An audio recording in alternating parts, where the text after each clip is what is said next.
My name is Gloria and I am 71 years old and I need to tell you something. You've been fed lies. Your mama, your aunties, those television shows you grew up watching. All of them.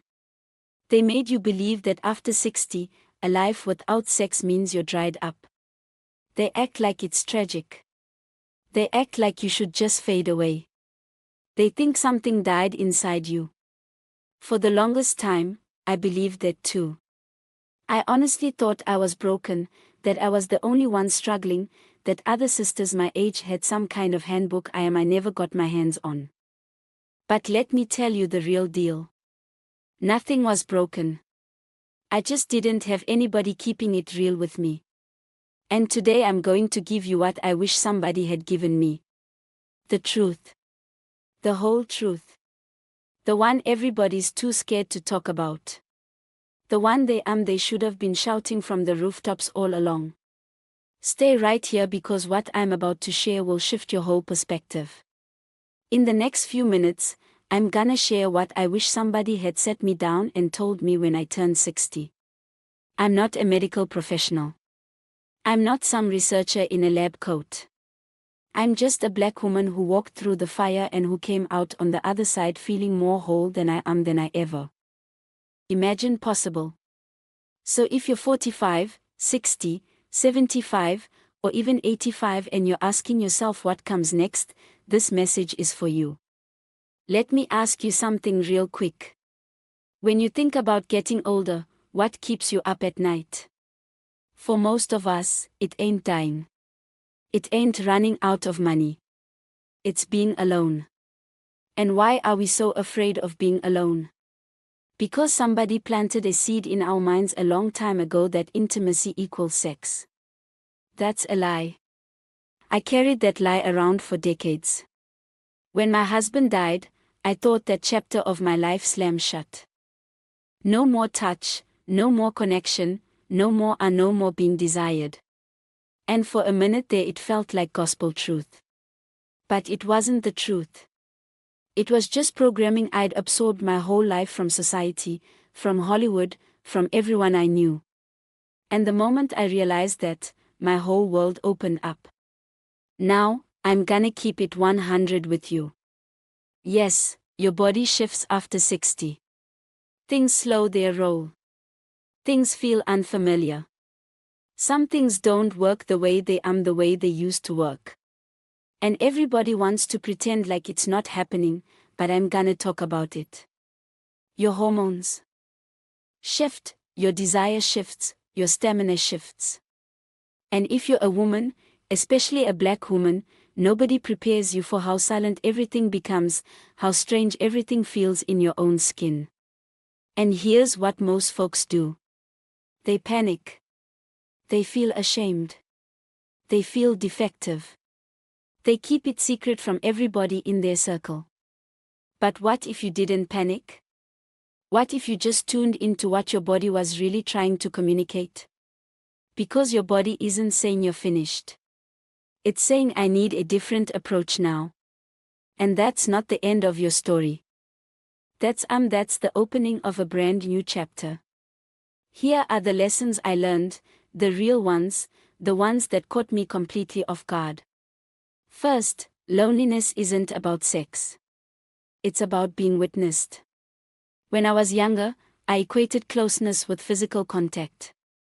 But when that shifted, I discovered that the deepest connection comes from being truly understood by another soul, a girlfriend, a cousin, even your own self. That hunger doesn't fade with age. It just transforms, and sometimes it runs even deeper than it did before. Second, pleasure doesn't vanish. It just relocates. When you're young, pleasure is explosive. It's urgent. It demands attention. When you get older, it becomes gentler, more subtle, but it's absolutely still there. You just gotta seek it out in different corners. A perfect slice of sweet potato pie, gospel music that touches your spirit, a phone call with someone who gets you, sunshine warming your shoulders. These moments satisfy you more than you'd ever think possible. Third, you're not too old to desire things. Society will try to tell you, you've had your time, honey. Be thankful for what you got. Sit down somewhere. Absolutely not. You're entitled to want joy. You're entitled to want companionship. You're entitled to feel fully alive at any age. I didn't grasp this until I was 68, and I wish I had grasped it at 45. Fourth, being by yourself is not the same as being lonely. This revelation transformed everything for me. After my husband passed, I was by myself, yes, but I wasn't drowning in loneliness. Some mornings I sat on my porch with my tea and I felt so centered, so complete that I thought this is sufficient. This is genuinely sufficient. And it truly was.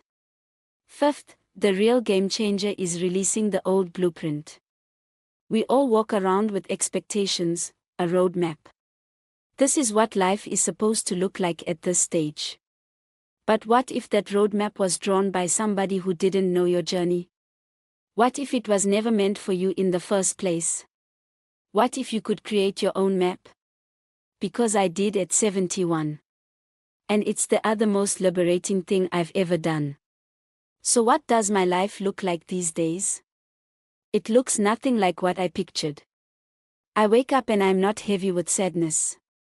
I have sisters who call just to check in on me. I explore new places. I challenge myself with new experiences.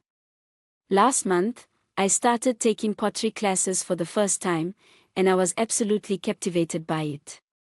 I laughed till my stomach hurts. I cry during sappy commercials. I sit in my garden and do absolutely nothing some afternoons. And I feel linked not to one individual, not in one particular way, but to existence itself. That's what nobody prepared me for, that level of fulfillment. So here's what I need you to remember. Life after 60, after the things you thought defined connection start to evolve, it's not diminished. It's not depressing. It's just transformed. And transformed doesn't equal inferior. It can mean fuller. It can mean more peaceful. It can mean more authentic than anything you experienced before. I squandered years terrified of this season of life. Years I should have spent embracing it. Don't make my mistake.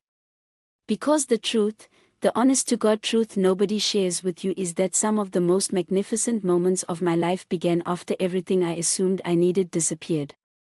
If this video spoke to you in any way, please pass it along. Not for my sake, but for somebody in your life who might need to receive this message, because this is the type of conversation people are too uncomfortable to have, and that needs to change. Someone out there is sitting by themselves right this moment believing their life is finished. It absolutely is not, and they deserve to know that. Thank you for tuning in and thank you for hearing me. I'll see you in the next one.